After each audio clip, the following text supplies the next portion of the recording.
அன்புள்ள மிதுன ராசி அன்பர்களே வணக்கம். இந்த வார ராசி பலன். மிதுன ராசினருக்கு ராசியில் குரு வக்கிரம், 3 கேது, அஷ்டமத்தில் சூரியன், செவ்வாய், புதன், சுக்கிரன் இணைவு, 9 ராகு, 10 சனி. மனதில் நினைத்த காரியங்கள் யாவும் தாங்கள் எண்ணிய விதத்தில் நிறைவேறும். இணையம் மற்றும் வர்த்தக தொடர்பான பணிகளில் லாபங்கள் மேம்படும். பேச்சுக்களில் நிதானம் வேண்டும். செயல்பாடுகளில் புத்தி கூர்மை வெளிப்படும். பயணங்களால் அலைச்சல்கள் இருந்தாலும் ஆதாயம் பெறுவீர். நீண்ட நாட்களாக எதிர்பார்த்த மகிழ்ச்சியான செய்திகள் கிடைக்கும். வெளியூர் செல்வதற்கான வாய்ப்புகள் சாதகமாக முடியும். சில காரியங்கள் கால தாமதம் உண்டாகும், ஆனால் நல்ல விதத்தில் முடியும். குணநலன்களில் மாற்றங்கள் உண்டாகும். மற்றவர்களின் செயல்களை விமர்சனம் செய்வதை தவிர்த்தல் வேண்டும். மிதுனராசி அன்பர்கள், மிதுனராசி கணவன்மார்கள் மனைவிமார்களை தேவையில்லாத விமர்சனம் செய்வதை தவிர்த்தல் வேண்டும்.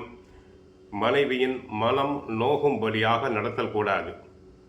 மனைவிக்கு உற்ற துணையாக இருத்தல் வேண்டும். மனைவியின் பேச்சை மிதுனராசினர் கேட்கல் வேண்டும். மனைவியை சங்கடப்படுத்துதல் கூடாது. மற்றவர்களின் செயல்களை விமர்சனம் செய்வதை தவிர்த்தால் நன்கு இருப்பீர்கள். குடும்பத்தில் இருந்து வந்த குழப்பங்கள் நீங்கும். பேச்சுக்களில் அனுபவமும் லாபமும் வெளிப்படும். வேலை செய்யும் இடத்தில் பொறுப்புகள் அதிகரிக்கும். அதிகப்படியான வேலைகள். ராசிநாதன் புதன் 9 இருக்கிறார். பொருளாதாரத்தில் உயர் நிலையை அடைவீர்கள். தொழில் வெற்றிகரமாக நடக்கும். ஐடி மற்றும் பத்திரிகை துறையில் உள்ளவர்கள் புதிய வாய்ப்புகளை பெறுவர். பத்திரிகை அன்பர்கள் நன்கு புகழ் பெறுவர். புகழ் செல்வாக்கு அதிகரிக்கும். பெரிய மனிதர்களின் தொடர்பு உண்டாகும். ஐடி துறை அன்பர்களுக்கு நல்ல பண வரவுகள் கிடைக்கும். சிலருக்கு வெளிநாடு செல்வதற்கான வாய்ப்புகள் உருவாகும். சிலர் வீடு மாறுவார்கள். சமூக அந்தஸ்து உயரும். செவ்வாய் உச்சம் பெற்றிருப்பதால் போட்டித் தேர்வுகளில் வெற்றி பெறுவீர்கள். வங்கி கடன் கிடைக்கும். பழைய வாகனங்களை மாற்றி புதிய வாகனங்களை வாங்குவீர். குல தெய்வ பிரார்த்தனைகளை செய்வீர்கள். நண்பர்களால் உதவி உண்டு.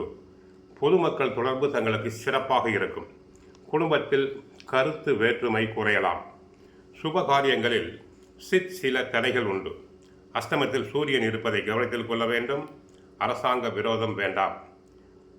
வேலையாட்களால் பிரச்சனைகள் தலையெடுக்கலாம். தந்தையாருடன் கருத்து வேறுபாடு சிலருக்கு வரலாம். தொழிலில் முன்னெச்சரிக்கை தேவை. ஆரோக்கியத்தில் கவனம் செலுத்த வேண்டும். சக்திக்கு மீறிய வாக்குறுதிகளை தர வேண்டாம். கோயிலுக்கு சென்றால் நவ கிரகத்தில் உள்ள புதனை வழிபடுங்கள். மகாவிஷ்ணுவை வழிபடுங்கள். விஷ்ணு சகஸ்ரநாமம் பாராயணம் செய்யுங்கள். வாழ்க வளமுடன். மங்களம் உண்டாகட்டும்.